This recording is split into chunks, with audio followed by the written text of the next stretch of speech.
Assalamualaikum warahmatullahi wabarakatuh, sahabat DA Misteri. Setiap makhluk yang bernyawa pasti akan merasakan kematian. Begitulah ketentuan Allah Subhanahu wa taala dalam surah Al-Imran ayat 185. Dalam ayat lain, Allah Subhanahu wa taala juga berfirman, "Di mana saja kamu berada, kematian akan mendapatkan kamu. Kendati pun kamu di dalam benteng yang tinggi lagi kokoh." Quran surat An-Nisa ayat 78. Maka bagi kaum yang beriman, kita wajib percaya bahwa kematian bukanlah akhir dari segalanya, tetapi justru awal mula kehidupan yang baru menuju akhirat. Kehidupan di dunia adalah masa di mana kita mempersiapkan diri, mengumpulkan bekal untuk melanjutkan perjalanan yang masih panjang. Tapi, apa yang terjadi setelah kita meninggal? Berikut ini adalah tahap-tahap yang akan kita lalui setelah kematian menuju hidup yang abadi di akhirat nanti. Simak ulasannya dalam video ini dan tonton terus hingga akhir. Tapi sebelum lanjut, jangan lupa subscribe, klik, dan lonceng notifikasi untuk mendukung channel ini agar terus berkembang.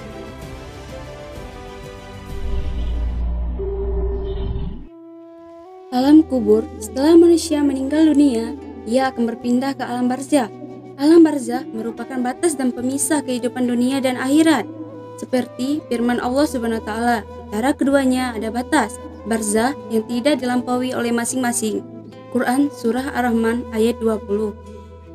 Alam kubur adalah tempat persinggahan sementara setelah mati, tempat di mana setiap manusia akan berjumpa dengan malaikat Munkar dan Nakir.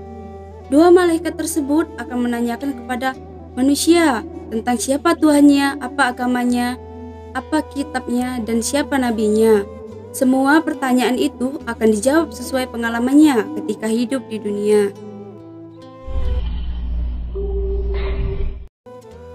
Hari kebangkitan, di mana semua makhluk dihidupkan kembali setelah mereka mati.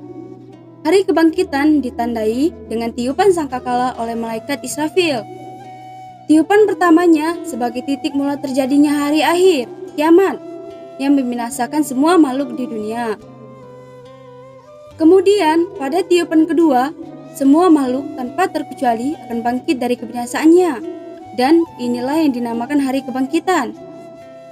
Semua firman Allah Subhanahu wa taala, dan ditiuplah sangkakala, maka matilah siapa yang di langit dan di bumi, kecuali siapa yang dikehendaki Allah.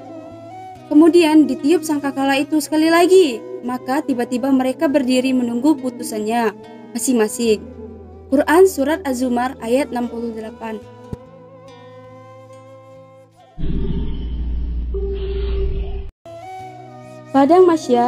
Padang Mahsyar adalah tempat datar yang sangat luas, di mana matahari hanya berjarak 1 jengkal dari kepala manusia.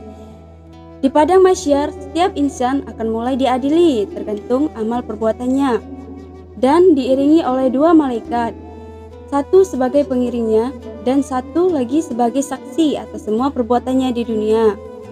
Seperti firman Allah Subhanahu wa taala, yaitu pada hari ketika bumi diganti dengan bumi yang lainnya, dan demikian pula langit, dan mereka semuanya di Padang Mahsyar berkumpul menghadap ke hadirat Allah yang Maha Esa lagi Maha Perkasa.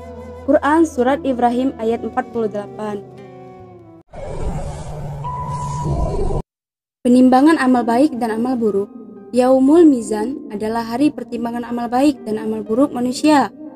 Setelah di Padang Mahsyar tadi, amal manusia mulai ditimbang, mana yang baik dan mana yang buruk. Jika manusia lebih berat timbangan amal kebaikannya, maka dia akan mendapatkan keselamatan.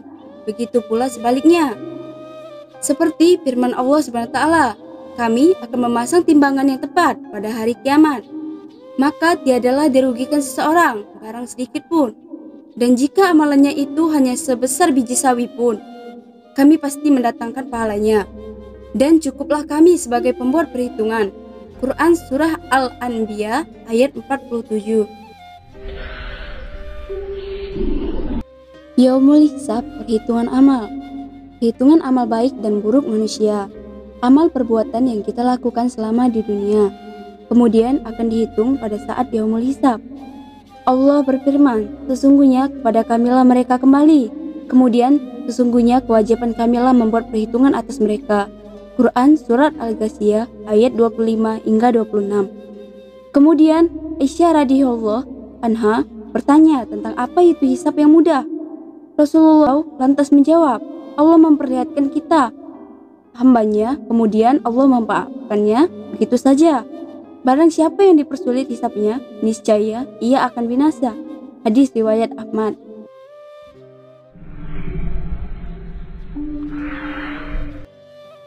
Shiratul Mustaqim. Setelah perhitungan amal baik dan buruk, manusia akan berjalan melewati jembatan Shiratul Mustaqim. Cara dan keadaan menyeberang setiap manusia di jembatan ini pun berbeda-beda. Bagi yang timbangan amal kebaikannya lebih banyak, ia akan mudah menyeberanginya. Sebaliknya, bagi yang amal buruknya lebih banyak, maka jembatan ini akan berubah bak sekecil rambut yang dibagi 7, sehingga akan menyulitkannya. Seperti yang dijelaskan dalam sebuah hadis dari Aisyah radhiyallahu anha, bahwa Rasulullah SAW bersabda, neraka jahanam itu memiliki jembatan yang lebih tipis dari selai rambut dan setajam pedang. Di atas jembatan itu terdapat besi-besi dan pagar yang runcing. Keduanya akan mengambil apa saja yang dikehendaki Allah SWT. Orang-orang yang ada di atas jembatan itu, ada yang berlari secepat kedip mata, kilat, angin, dan kuda berlari. Para malaikat berkata, "Ya Allah, selamatkan, selamatkan." Yang berhasil sampai di seberang jembatan diselamatkan. Yang dikoyak juga selamat. Sedangkan yang dibantingkan neraka dengan posisi wajah terlebih dahulu masuk ke dalam neraka. Hadis riwayat Ahmad. Syurga adalah sebaik-baiknya tempat kembali. Di dalamnya tidak ada kesedihan dan kesengsaraan, melainkan hanya kebaikan dan kebahagiaan. Syurga diciptakan oleh Allah sebagai balasan bagi orang-orang yang beramal soleh dan telah berhasil melalui perjalanan panjang tadi. Seperti firman-Nya, orang-orang yang beriman dan beramal soleh, bagi mereka kebahagiaan dan tempat kembali yang baik. Quran Surah Ar-Ra'd ayat 29. Ketakwaan seseorang juga akan menghantarkannya ke surga. Seperti firman Allah SWT, sesungguhnya orang-orang yang bertakwa itu berada dalam surga, taman-taman, dan didekatkan air mata. Mata air yang mengalir. Quran Surat Al-Hijr ayat 45. Di dalam surga terdapat banyak kenikmatan yang dipersiapkan oleh Allah SWT untuk para umatnya. Neraka, mendengar kata neraka membuat kita merinding dan takut. Neraka adalah tempat penuh penderitaan sebagai balasan bagi orang-orang yang kafir, orang-orang yang mendustakan Rasulnya, serta orang-orang yang melanggar syariat. Masuk ke neraka merupakan kehinaan karena ini merupakan tempat yang paling buruk di akhirat kelak. Allah berfirman, sesungguhnya neraka jahanam itu seburuk-buruk tempat menetap dan tempat kediaman. Quran Surat Al-Furqan ayat 66. Sahabat DA Misteri, itulah tahap-tahapan kehidupan kita setelah meninggal dunia kelak. Semoga kita bisa menyeberangi Shiratul Mustaqim dan mencapai jannah, berkumpul dengan orang-orang yang beriman dan orang-orang yang kita cintai. Amin, amin ya rabbal alamin. Wassalamualaikum warahmatullahi wabarakatuh.